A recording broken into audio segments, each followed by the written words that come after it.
Assalamualaikum warahmatullahi wabarakatuh. A'udzu billahi minasyaitonir rajim. Bismillahirrahmanirrahim. Alhamdulillahi rabbil alamin. Assalatu wassalamu ala asyrafil makhluqin wa ala alihi wa sahbihi ajma'in. Amma ba'd. ഏറ്റവും ബഹുമാനാദരവുകൾ നിറഞ്ഞ പ്രിയം നിറഞ്ഞ തിജാനി ഇഖ്വാനികളെ, കഴിഞ്ഞ ദിവസം ഉസ്താദ് സൂചിപ്പിക്കുകയുണ്ടായി, ബഹുമാനപ്പെട്ട സയ്യിദുന ശൈഖ് റളിയല്ലാഹു അൻഹു ഞങ്ങളുടെയൊക്കെയും ആത്മീയ റൂഹ് പിതാവും നമ്മുടെയൊക്കെ ആശാകേന്ദ്രവും ഒക്കെ ആയിട്ടുള്ള നമ്മുടെ സയ്യിദുന ശൈഖ് റളിയല്ലാഹു അൻഹു ബഹുമാനപ്പെട്ട അവരുടെ ശിഷ്യഗണങ്ങളെ, മുരീദുമാരെ പരലോക ജീവിതത്തെക്കുറിച്ചും മരണത്തെക്കുറിച്ചുമൊക്കെയും നിരന്തരം ബോധ്യപ്പെടുത്തുകയും തെര്യപ്പെടുത്തുകയും ഉദ്ബോധിപ്പിക്കുകയും ഒക്കെ ചെയ്യാറുണ്ടായിരുന്നു. മരണത്തെക്കുറിച്ചും മരണാനന്തര ജീവിതത്തെക്കുറിച്ചുമൊക്കെയും പുണ്യനബി സല്ലല്ലാഹു അലൈഹി വസല്ലമയുടെ പരിശുദ്ധമാക്കപ്പെട്ട നൂറിൻ്റെ ദിവ്യപ്രകാശത്തിൻ്റെ സൃഷ്ടിപ്പ് മുതൽ, ബഹുമാനപ്പെട്ട മലക്കുകളുടെ സൃഷ്ടിപ്പ് മുതൽ, അർവാഹ്, മൗത്ത്, ഖബർ ജീവിതം, ഇങ്ങനെ വിഷയങ്ങളൊക്കെയും വളരെ ഹ്രസ്വമായി, വളരെ ചുരുക്കി പണ്ഡിത വിദ്യാർത്ഥികൾക്ക് എളുപ്പത്തിൽ ഗ്രഹിക്കാൻ പറ്റുന്ന രീതിയിൽ വളരെ ചെറിയൊരു ഗ്രന്ഥമാണ്, എന്നാൽ ഒരുപാട് അർത്ഥതലങ്ങൾ ഉൾക്കൊള്ളുന്ന മനോഹരമായ ഗ്രന്ഥമാണ് ബഹുമാനപ്പെട്ട സുയൂത്തി ഇമാമിൻ്റെ അൽ ജന്നത്തു വന്നാർ വ ഫഖ്ദുൽ ഔലാദ് അദ്ദുറുൽ ഹിസാൻ ഫിൽ ബഅസി വ നഈമിൽ ജിനാൻ എന്ന് പറയുന്ന വളരെ ചെറിയ ഗ്രന്ഥം. അപ്പോൾ ആ ഗ്രന്ഥമാണ് ഇൻഷാ അല്ലാഹ് ഇവിടെ പങ്കുവെക്കാൻ ആഗ്രഹിക്കുന്നത്. അതിൽ ആദ്യ ഭാഗത്ത് ബഹുമാനപ്പെട്ട സുയൂത്തി ഇമാം കൊണ്ടുവരുന്നത് നമ്മുടെയൊക്കെ നേതാവായ അഷ്റഫുൽ ഖൽഖ് സയ്യിദുൽ വജൂദ് ത്വാഹ റസൂലുള്ളാഹി സ്വല്ലല്ലാഹു അലൈഹി വസല്ലമ തങ്ങളുടെ നേരത്തെ പറഞ്ഞതുപോലെ ആ ദിവ്യപ്രകാശം, ആ നൂറ് പറഞ്ഞിട്ടാണ് മഹാനവറുകൾ പറയുന്നത്. പരിശുദ്ധ ഹദീസിൽ വന്നിട്ടുള്ളതായി നമുക്ക് കാണാൻ സാധിക്കും. അല്ലാഹു സുബ്ഹാനഹു വ തആല ആദ്യം 4 ശാഖകളുള്ള യഖ്തീൻ എന്ന പേരിൽ ഒരു മരം സൃഷ്ടിക്കുകയും ശേഷം സയ്യിദുൽ വജൂദ് ഹബീബ് സല്ലല്ലാഹു അലൈഹി വസല്ലമ തങ്ങളുടെ ആ നൂറിനെ, ആ ദിവ്യപ്രകാശത്തെ വെളുത്ത മുത്തിനാൽ മറക്കപ്പെട്ട നിലയിൽ അതിസുന്ദരമായ രൂപത്തിൽ സൃഷ്ടിച്ചു. ആ സുന്ദരമായ സൃഷ്ടിപ്പിനെ, ആ രൂപത്തെ അല്ലാഹു സുബ്ഹാനഹു വ തആല യഖ്തീൻ മരത്തിൽ വെക്കുകയും ആ പരിശുദ്ധമായ സുന്ദരമായ രൂപം, അഥവാ പുണ്യനബി സല്ലല്ലാഹു അലൈഹി വസല്ലമയുടെ ആ പരിശുദ്ധമായ നൂറ് 70,000 വർഷത്തോളം അല്ലാഹു സുബ്ഹാനഹു വ തആലക്ക് തസ്ബീഹിലായി കഴിഞ്ഞുകൂടി. ശേഷം അല്ലാഹു സുബ്ഹാനഹു വ തആല മിർആഉൽ ഹയാത്ത് എന്ന ഒരു കണ്ണാടി സൃഷ്ടിക്കുകയും ഈ പരിശുദ്ധമായ ആ സുന്ദര രൂപത്തിന് മുമ്പിൽ ആ കണ്ണാടിയെ സ്ഥാപിക്കുകയും ചെയ്തു. കണ്ണാടിയിൽ തങ്ങളുടെ ആ രൂപം കണ്ടപ്പോൾ, വളരെ മനോഹരവും ആകർഷണീയവുമായ രൂപം കണ്ട് ഈ സുന്ദരമായ രൂപം അള്ളാഹുവിൽ ലജ്ജിക്കുകയും 5 പ്രാവശ്യം അള്ളാഹു സുബ്ഹാനഹു വ തആലയുടെ മുമ്പിൽ സുജൂദ് ചെയ്യുകയും ഉണ്ടായി. ഇവിടെയാണ് അള്ളാഹു സുബ്ഹാനഹു വ തആല പുണ്യനബി സല്ലല്ലാഹു അലൈഹി വസല്ലമ തങ്ങൾക്കും ബഹുമാനപ്പെട്ട തങ്ങളുടെ സമുദായത്തിനും 5 വക്ത് നിസ്കാരം നിർബന്ധമാക്കിയത്. അല്ലാഹു സുബ്ഹാനഹു വ തആല ആ നൂറിലേക്ക് നോക്കുകയും ആ നോട്ടത്തിൽ ആ സുന്ദരമായ രൂപം കൂടുതൽ വിനീത വിധേയമാവുകയും ലജ്ജിക്കുകയൊക്കെ ചെയ്തു. ആ പരിശുദ്ധ രൂപത്തിൻ്റെ, അഥവാ പരിശുദ്ധമായ നൂറിൻ്റെ തലയിലെ നാഡിയിൽ നിന്ന് മലക്കുകളെയും മുഖത്തെ നാഡിയിൽ നിന്ന് അർഷ്, കുർസി, ലൗഹ്, കലം, സൂര്യൻ, ചന്ദ്രൻ, നക്ഷത്രങ്ങൾ തുടങ്ങിയ ആകാശ ലോകങ്ങളെല്ലാം അല്ലാഹു സുബ്ഹാനഹു വ തആല സൃഷ്ടിച്ചു. മുതുകിലെ നാഡിയിൽ നിന്നാണ് അംബിയാ മുർസലുകളെയും പണ്ഡിതന്മാരെയും ശുഹദാക്കളെയും സ്വാലിഹീങ്ങളെയൊക്കെയും ഇങ്ങനത്തെ മഹത്തുക്കളെയും അല്ലാഹു സുബ്ഹാനഹു വ തആല സൃഷ്ടിച്ചു. നെഞ്ചിൻ്റെ ഭാഗത്തുള്ള നാഡിയിൽ കൊണ്ടാണ് പരിശുദ്ധമായ കഅബ, ബൈത്തുൽ മഅമൂർ, ബൈത്തുൽ മുഖദ്ദസ്, ദുനിയാവിലുള്ള പള്ളികൾ ഇവയൊക്കെയും അല്ലാഹു സുബ്ഹാനഹു വ തആല സൃഷ്ടിച്ചത്. 2 പൂരികങ്ങളുടെ നാഡിയിൽ നിന്ന് വിശ്വാസിനികളെയും വാലിൻ്റെ ഭാഗത്തുള്ള നാഡിയിൽ നിന്ന് ജൂതന്മാരെയും ക്രിസ്ത്യാനികളെയും മജൂസികളെയും അല്ലാഹു സുബ്ഹാനഹു വ തആല സൃഷ്ടിച്ചു. 2 കാലുകളിലെ നാഡിയിൽ കൊണ്ട് ഭൂമിയും അതിലുള്ള സർവ്വ വസ്തുക്കളും കിഴക്കും പടിഞ്ഞാറൊക്കെയും സൃഷ്ടിക്കപ്പെട്ടു. തുടർന്ന് അല്ലാഹു സുബ്ഹാനഹു വ തആല പറഞ്ഞു, ഏ മുഹമ്മദീയ പ്രകാശമേ, നിങ്ങൾ നിങ്ങളുടെ ഉമ്മത്തിനെ നോക്കുക.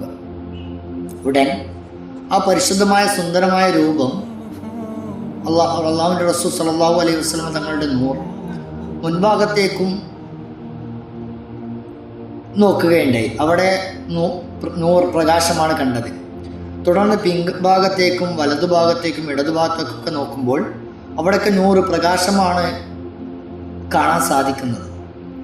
അവർ ബഹുമാനപ്പെട്ട അബൂബക്കർ സിദ്ദീഖ് റളിയല്ലാഹു അൻഹു, ഉമർ റളിയല്ലാഹു അൻഹു, ഉസ്മാൻ റളിയല്ലാഹു അൻഹു, അലി റളിയല്ലാഹു അൻഹു എന്നീ സ്വഹാബാക്കളുടെ പരിശുദ്ധമാക്കപ്പെട്ട നൂറുകളായിരുന്നു.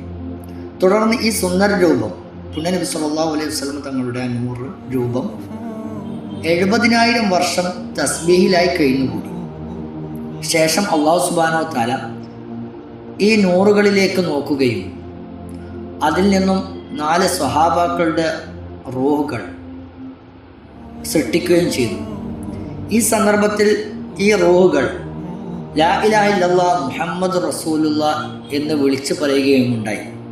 ആദ്യമായി ഇവർ വിളിച്ചു പറയുന്നത് ലാ ഇലാഹ ഇല്ലല്ലാഹ് മുഹമ്മദ് റസൂലുള്ളാഹ് എന്നായിരുന്നു. ശേഷം അല്ലാഹു സുബ്ഹാനഹു വ തആല ചുവന്ന അക്കീക്കയാൽ ഒരു വിളക്കും എല്ലാവരുടെ റൂഹുകളും സൃഷ്ടിക്കുകയുണ്ടായി. ഈ റൂഹുകൾ 1,00,000-ഓളം വർഷം പുണ്യനബി സല്ലല്ലാഹു അലൈഹി വസല്ലമ തങ്ങളുടെ നൂറിന് തസ്ബീഹ് തഹ്ലീലുകളൊക്കെ ആയിട്ട് വലയം വെച്ചുകൊണ്ടേയിരുന്നു. തുടർന്ന് അല്ലാഹു സുബ്ഹാനഹു വ തആല റൂഹുകളോട് ആ വിളക്കിലേക്ക് നോക്കാൻ കൽപ്പിക്കുകയും അപ്രകാരം അവർ നോക്കുകയും ചെയ്തു. അവരിൽ വിളക്കിൻ്റെ തലഭാഗം കണ്ടവർ രാജാക്കന്മാരായി, നെറ്റിയുടെ ഭാഗം കണ്ടവർ നീതിമാന്മാരായ ഭരണാധികാരികളായും, കണ്ടവർ അല്ലാഹു സുബ്ഹാനഹു വ തആലയുടെ വിശുദ്ധമായ ഗ്രന്ഥം മനഃപ്പാഠമാക്കുന്നവരായും, 2 പൂരികങ്ങൾ കണ്ടവർ കൊത്തുപണിക്കാരായും, 2 ചെവികൾ കണ്ടവർ നല്ല കേൾവിക്കാരായും, 2 കവിളുകൾ കണ്ടവർ സൽബുദ്ധിയുള്ളവരായും, മൂക്ക് കണ്ടവർ ന്യായാധിപന്മാരായും, 2 ചുണ്ടുകൾ കണ്ടവർ മന്ത്രിമാരായും, വായ കണ്ടവർ നോമ്പുകാരായും, പല്ല് കണ്ടവർ പ്രഭാഷകരായും, താടി കണ്ടവർ അല്ലാഹു സുബ്ഹാനഹു വ തആലയുടെ മാർഗത്തിൽ യുദ്ധം ചെയ്യുന്നവരായും, നാവ് കണ്ടവർ അല്ലാഹു സുബ്ഹാനഹു വ തആലയുടെ സൃഷ്ടികൾക്കിടയിൽ റസൂലുകളായും മുർസലീങ്ങളായും, പിരടി കണ്ടവർ കച്ചവടക്കാരായും, വലത് മുതുക് കണ്ടവർ വാൾ ചുമക്കുന്ന അഥവാ യോദ്ധാക്കളായും, വലത് തോൾക്കൈ ഭാഗം കണ്ടവർ ഹിജാമ ചെയ്യുന്നവരായും, ഇടത് തോൾക്കൈ ഭാഗം കണ്ടവർ വിഡ്ഢികളായും, വലത് കൈപ്പത്തി കണ്ടവർ ഇടപാടുകാരായും തയ്യൽക്കാരുമായും, ഇടതു കൈപ്പത്തി കണ്ടവർ അളവുകാരായും, വലത് കൈയുടെ പുറംഭാഗം കണ്ടവർ വലിയ ധർമ്മിഷ്ഠരായും, ഇടത് കൈയുടെ പുറംഭാഗം കണ്ടവർ ആളുകളെ കളവ് പറഞ്ഞ് സംസാരിച്ച് വീഴ്ത്താൻ കഴിവുള്ളവരായും, വലത് കൈവിരലുകൾ കണ്ടവർ എഴുത്തുകാരായും, ഇടത് കൈവിരലുകൾ കണ്ടവർ ഇരുമ്പ് പണിക്കാരായും, കൈയുടെ പുറംഭാഗം കണ്ടവർ വിനയാന്വിതരായും, ഇരുവശങ്ങൾ കണ്ടവർ യുദ്ധയോദ്ധാക്കളായും, ഉദരത്തിൻ്റെ ഭാഗം കണ്ടവർ ഉള്ളതുകൊണ്ട് തൃപ്തിപ്പെടുന്നവരായും, 2 കാൽമുട്ടുകൾ കണ്ടവർ റുക്കൂയിലും സുജൂദിലും കഴിയുന്നവരായും, 2 കാൽപാദങ്ങൾ കണ്ടവർ വേട്ടക്കാരനായും, കാൽപാദങ്ങളുടെ അടിഭാഗം കണ്ടവർ വലിയ നടത്തക്കാരായും, അതിൻ്റെ നിഴൽ കണ്ടവർ പാട്ടുകാരായും, ഒന്നും കാണാൻ കഴിയാത്തവർ ജൂതനോ ക്രിസ്ത്യാനിയോ മജൂസിയോ കാഫിറോ ആയി മാറി. ശേഷം അല്ലാഹു സുബ്ഹാനഹു വ തആല പരിശുദ്ധമായ നൂറിനെ ആദം നബി അലൈഹി സ്വലാമിൻ്റെ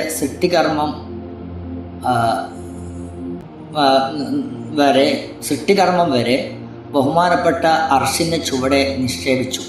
ഈ പരിശുദ്ധമായ നൂറിനെ ബഹുമാനപ്പെട്ട സയ്യിദുന ഇബ്നു അബ്ബാസ് റളിയല്ലാഹു അൻഹുമ റിപ്പോർട്ട് ചെയ്യുന്ന ഹദീസ് പ്രകാരം അല്ലാഹു സുബ്ഹാനഹു വ തആല ആദം നബി അലൈഹി സ്വലാമിനെ സൃഷ്ടിച്ചത് ദുനിയാവിലെ എല്ലാ ഭാഗങ്ങളിലെയും മണ്ണ് കൊണ്ടാണ്.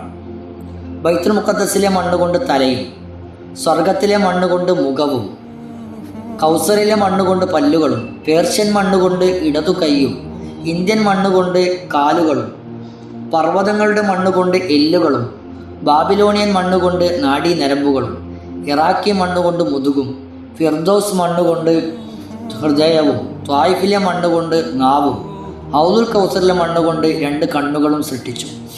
തല സൃഷ്ടിക്കപ്പെട്ടത് ബൈത്തുൽ മുഖദ്ദസ് മണ്ണായതുകൊണ്ട് അത് ബുദ്ധിയുടെ കേന്ദ്രമായും, മുഖം സ്വർഗത്തിൽ നിന്നായതുകൊണ്ട് സൗന്ദര്യത്തിൻ്റെ സ്ഥലമായും, 2 കണ്ണുകൾ ഹൗദുൽ കൗസറിൽ നിന്നായതുകൊണ്ട് ഉപ്പുരസമുള്ള ചന്തമുള്ളതായും, പല്ലുകൾ കൗസറിൽ നിന്നായതുകൊണ്ട് മാധുര്യത്തിൻ്റെ സ്ഥലമായും, വലതു കൈ കഅബയുടെ മണ്ണിൽ നിന്നായതുകൊണ്ട് നന്മയുടെയും ഔദാര്യത്തിൻ്റെയും സ്ഥലമായും, മുതുക് ഇറാഖിലേതായതുകൊണ്ട് ശക്തിയുടെയും, നാഡികൾ ബാബിലോണിയയിലായതുകൊണ്ട് വികാരസ്ഥലമായും, എല്ലുകൾ പർവ്വതങ്ങളുടേതായതുകൊണ്ട് അവ ഉറച്ചതായും, ഹൃദയം ഫിർദൗസിൽ നിന്നായതുകൊണ്ട് ഈമാനിൻ്റെ കേന്ദ്രമായും, നാവ് ത്വായിഫിലെ മണ്ണിൽ നിന്നായതുകൊണ്ട് ഷഹാദ സാക്ഷിത്വത്തിൻ്റെ സ്ഥലവുമായി. തുടർന്ന് അല്ലാഹു സുബ്ഹാനഹു വ തആല കാഴ്ചയെ കണ്ണിലും, കേൾവിയെ ചെവിയിലും, രുചിയെ വായിലും, വാസനയെ മൂക്കിലും, സ്പർശനത്തെ കയ്യിലും, നടത്തത്തെ കാലിലും നിക്ഷേപിച്ചു. മനുഷ്യ ശരീരത്തിൽ 9 വാതിലുകളാണ് ഉള്ളത്. അവകളിൽ 7 തലയിലും 2 ഉദരത്തിൻ്റെ ഭാഗത്തുമാണ്. 2 കണ്ണുകളും 2 ചെവികളും 2 മൂക്കിൻ്റെ നാസ്വാദ്വാരങ്ങളും വായുമാണ് തലയിലെ 7. മുൻദ്വാരവും പിൻദ്വാരവുമാണ് വയറിൻ്റെ ഉദരത്തിൻ്റെ ഭാഗത്ത്. അല്ലാഹു സുബ്ഹാനഹു വ തആല റൂഹിനോട് തലച്ചോറിലേക്ക് പ്രവേശിക്കാൻ കൽപ്പിക്കുകയും ഉടൻ റൂഹ് അതിൽ പ്രവേശിച്ച് 1000 വർഷത്തോളം അവിടെ താമസിക്കുകയുണ്ടായി. പിന്നീട് റൂഹ് തരിമൂക്കിലേക്ക് ഇറങ്ങുകയും ഉടൻ ആദം നബി അലൈഹിസ്സലാം തുമ്മുകയും ശേഷം നാവിലേക്കും വായിലേക്കും റൂഹ് ഇറങ്ങുകയും ഉടൻ നാവിലേക്ക് റൂഹ് വായിലേക്ക് ഇറങ്ങിയ ഉടനെ അൽഹംദുലില്ലാ എന്ന് പറയുകയും ചെയ്തു. അപ്പോൾ അല്ലാഹു സുബ്ഹാനഹു വ തആല യർഹമുക്കല്ലാ റബ്ബുക യാ ആദം എന്ന് മറുപടി നൽകുകയും ചെയ്തു ആദം നബി അലൈഹിസ്സലാമിന്. പിന്നീട് നെഞ്ചിൻ്റെ ഭാഗത്തേക്കും റൂഹ് പിന്നീട് നെഞ്ചിൻ്റെ ഭാഗത്തേക്കും ഇറങ്ങുകയും ഉടനെ എഴുന്നേറ്റ് നിൽക്കാൻ ശ്രമിക്കുകയൊക്കെ ചെയ്തു ബഹുമാനപ്പെട്ട ആദം നബി അലൈഹിസ്സലാം. പക്ഷെ അതിന് സാധിക്കാതെ വീഴുകയും പിന്നീട് റൂഹ് വയറിൻ്റെ ഭാഗത്തേക്ക് ഇറങ്ങുകയും അവിടെ ഇറങ്ങിയപ്പോൾ വിശപ്പ് അനുഭവപ്പെടാൻ തുടങ്ങുകയും ചെയ്തു. തുടർന്ന് 2 കാലുകളിലേക്ക് ഇറങ്ങി റൂഹ്. അപ്പോഴേക്കും ശരീരത്തിൻ്റെ എല്ലാ ഭാഗങ്ങളിലും മാംസവും രക്തവും നാഡീ ഞരമ്പുകളും കണുപ്പുകളും മസിലുകളൊക്കെ ചേർന്ന് വരികയുണ്ടായി. ശേഷം അല്ലാഹു സുബ്ഹാനഹു വ തആല ആദം നബി അലൈഹിസ്സലാമിന് സ്വർഗീയ വസ്ത്രങ്ങൾ ധരിപ്പിക്കുകയും ഓരോ ദിവസം കഴിയുന്തോറും ഭംഗിയും സൗന്ദര്യവും വർദ്ധിച്ചു കൊണ്ടേയിരുന്നു. ശേഷം അല്ലാഹു സുബ്ഹാനഹു വ തആല പുണ്യനബി സ്വല്ലല്ലാഹു അലൈഹി വസല്ലം തങ്ങളുടെ പരിശുദ്ധമായ നൂറിനെ ആദം നബി അലൈഹിസ്സലാമിൻ്റെ മുതുകിൽ നിക്ഷേപിച്ചു. ആദം നബി അലൈഹിസ്സലാമിന് പിന്നിൽ സഫുകളായി ബഹുമാനപ്പെട്ട മലക്കുകളെ കൊണ്ട് അല്ലാഹു സുബ്ഹാനഹു വ തആല ആ നൂറിന് പരിശുദ്ധമായ നൂറിന് സുജൂദ് ചെയ്യിപ്പിക്കുകയാണ് ഉണ്ടായത്. പിന്നീട് അവരൊക്കെയും പുണ്യനബി സ്വല്ലല്ലാഹു അലൈഹി വസല്ലമ തങ്ങളുടെ നൂറിന് പരിശുദ്ധമായ ആ നൂറിന് സലാം കൊണ്ട് അഭിവാദ്യം അർപ്പിച്ചു. ശേഷം അല്ലാഹു സുബ്ഹാനഹു വ തആല മുത്തിനാലും പവിഴത്താലും ഉള്ള മിസ്ക് മൈമൂൻ എന്ന പേരുള്ള ഒരു കുതിരയെ സൃഷ്ടിക്കുകയും ബഹുമാനപ്പെട്ട ജിബ്രീൽ അലൈഹിസ്സലാം അതിൻ്റെ കഠിന നിയന്ത്രിക്കുകയും ആദം നബി അലൈഹിസ്സലാമിനെ ആ വാഹനത്തിൽ മിസ്ക് മൈമൂനിൽ ഇരുത്തുകയും ആദം നബി അലൈഹിസ്സലാമിൻ്റെ വലതുഭാഗത്ത് ഇസ്രാഫീൽ അലൈഹിസ്സലാമും ഇടതുഭാഗത്ത് മീകായിൽ അലൈഹിസ്സലാമിനെയും ഇരുത്തുകയാണ് ഉണ്ടായത്. പരിശുദ്ധമായ പുണ്യനബി സ്വല്ലല്ലാഹു അലൈഹി വസല്ലമയുടെ നൂറിനെ ചുമക്കുന്ന ആദം നബി അലൈഹിസ്സലാമിനെയും കൂട്ടി ജിബ്രീൽ അലൈഹിസ്സലാമും ഇസ്രാഫീൽ അലൈഹിസ്സലാമും മീകായിൽ അലൈഹിസ്സലാമും 7 ആകാശവും ചുറ്റുകയും 7 ആകാശങ്ങൾ ചുറ്റുകയും അങ്ങനെ ആദം നബി അലൈഹിസ്സലാം അവിടങ്ങളിലൊക്കെയുള്ള മലക്കുകളോട് സലാം പറയുകയൊക്കെ ചെയ്തു. അപ്പോൾ അവർ വഅലൈക്കുമുസ്സലാം യാ ആദം എന്ന് മറുപടി ചെയ്തു. ഇത് ലോകാവസാനം വരെയുള്ള ആദം നബി അലൈഹിസ്സലാമിൻ്റെ സന്താനങ്ങൾക്കുള്ള അഥവാ മനുഷ്യ വിഭാഗത്തിനുള്ള അഭിവാദനമായി മാറുകയാണ് ഉണ്ടായത്. ബാക്കി അടുത്ത ക്ലാസ്സിൽ പറയാം. അല്ലാഹു സുബ്ഹാനഹു വ തആല നമ്മെ അനുഗ്രഹിക്കുമാറാവട്ടെ. വാഖിർ ദഅവാന അനിൽ ഹംദുലില്ലാഹി റബ്ബിൽ ആലമീൻ. അസ്സലാമു അലൈക്കും വറഹ്മത്തുള്ളാഹി വബറകാതുഹു.